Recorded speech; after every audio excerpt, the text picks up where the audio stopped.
নমস্কার বন্ধুরা, আশা করি আপনারা সকলে সুস্থ আছেন।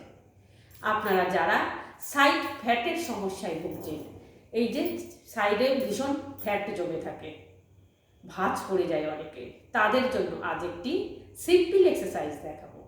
সোজা হয়ে বসবো, একটা হাত সাইডে রাখবো, একটা হাত ওপরে, হাতের দিকে তাকাবো। তবে অবশ্যই এই হাঁটুটি, যে হাতটি ওপরে তুলবো, সেই পাটি যেন ওপরের দিকে না আসে। যত টান টান করা যাবে সহজেই আমরা উপকৃত হবো। করে দেখাই।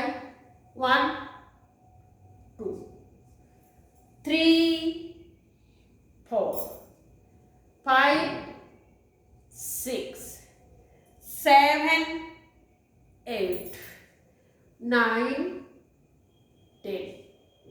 রিল্যাক্স। সাইড ফ্যাটের সঙ্গে সঙ্গে আমাদের ঘাড়ের সমস্যা, চোখের সমস্যা অনেকটাই আমরা উপকৃত হব। নমস্কার।